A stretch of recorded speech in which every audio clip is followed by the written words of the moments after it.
Ready to learn more about an accessible, growing, and much-needed career option? Today, we're delighted to talk with Billie Riley, a dedicated certified nursing assistant. His compassionate care to veterans at the Department of Military and Veterans Affairs of Pennsylvania will inspire you to look closely at the world of CNAs. This is Career Chats with Katie and Robin. Welcome, Billie. We are so excited to chat with you today. CNAs are so important to the medical community, and I'm really excited to dive into getting to know more about what you do. Thanks for having me. How did you find yourself in this job? I had worked for a home health department in this nursing home, and they offered CNA classes. So I took the CNA classes, and that is how I became a CNA. Then I worked a little bit more in the home health field of that as a CNA, and then I moved into the nursing home department that they had. And what was that initial job that you had before you studied?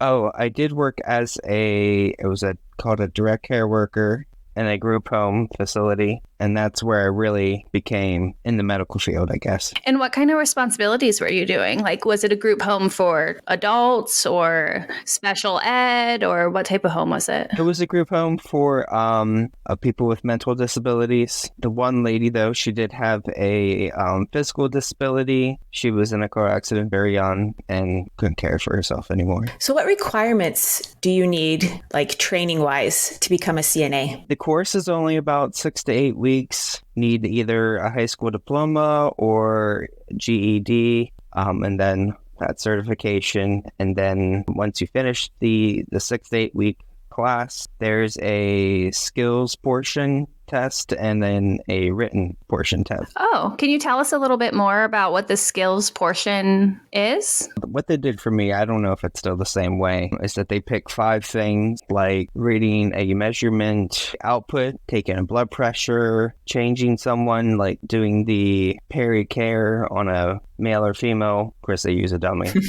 Even like washing your hands correctly, which is always important nowadays. Yeah. Those are great examples, though. How long was the test? It didn't take very long, and then you knew the results that day. That's awesome. It sounds like a nice low barrier to entry to doing really meaningful work. Absolutely. Can you tell our listeners what CNA stands for? It is Certified Nursing Assistant or Certified Nurse's Assistant. So can you tell our listeners what type of population you work with now and what a typical day would look like on the job for you? I actually work with the veterans in Pennsylvania. So my day, I work a 6 p.m. to 7 a.m. schedule, 3 days a week.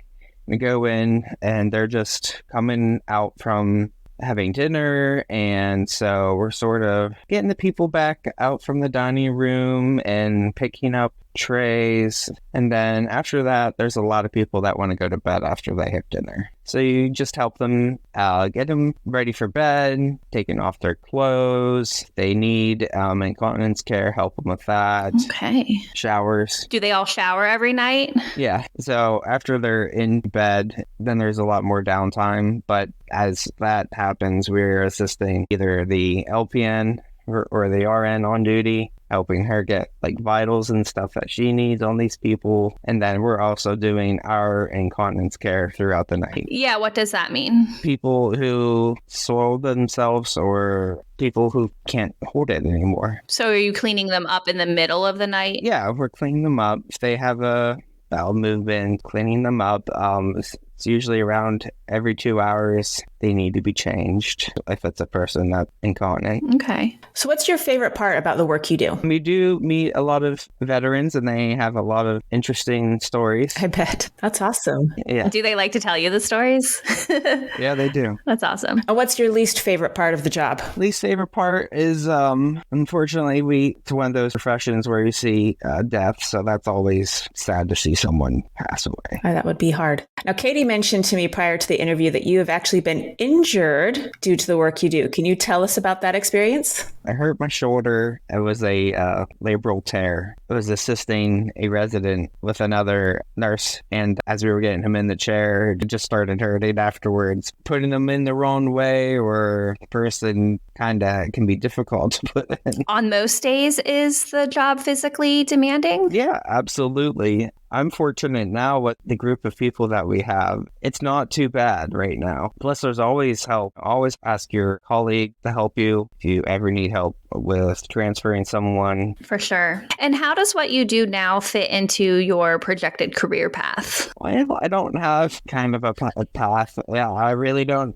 have a plan or a path. And that's okay if you don't have a plan in your head yet. One good thing about work for the state of Pennsylvania is there is a good retirement involved afterwards. So that's nice. You would have to work there a certain amount of time to get that, right? Yes, you would. They have 10 years vested when you're vested with the state. And then, once you hit at least 20 years, it's a pretty good retirement. So along those lines, what other benefits beyond, the paycheck does the job offer? There's the retirement. You get all the health, dental, vision insurance. There is a life insurance, if anything were to happen to you. And it's also union. And there's other little benefits you can get throughout the union, like discounts on car insurance, there's your cell phone, stuff like that. Is there overtime potential? Oh yeah, there's lots of overtime. For sure. You work 3 days a week right now, and that's pretty typical for nurses' schedules to do 3 12s. Do you often pick up more than that? I do.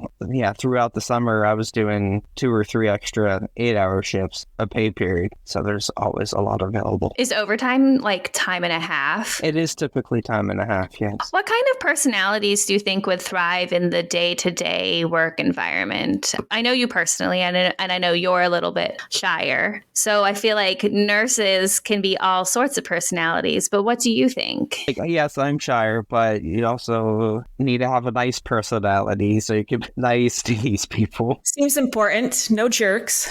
Yeah, I've seen some where I was like, oh man, this shouldn't be the field that you should be in. Be just being a nice person overall. It doesn't matter if you're shy or not. Yeah. Empathy would be important to work with those different populations. For sure. Yeah, you need empathy. Yeah. And do you think that there would be different personality needs for day and night shift? Why did you choose to work night shift? Night shift, you don't have to deal with management. I love an honest answer.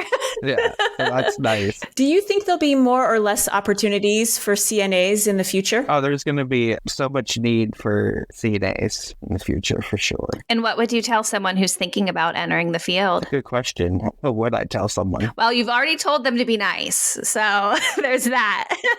Yeah. Do you think studying for the test was very hard? No, I don't think it was hard at all. Okay, so someone coming right out of high school could go do this and start making money right away, probably. Oh, yeah. Yeah, definitely can. I think the easiest way would just be to look for a nursing home that offers CNA training. Oh, that's true. So it's beneficial to kind of get your foot in the door, have them pay for it, and then work for them for a while. Yes. That's awesome. Smart.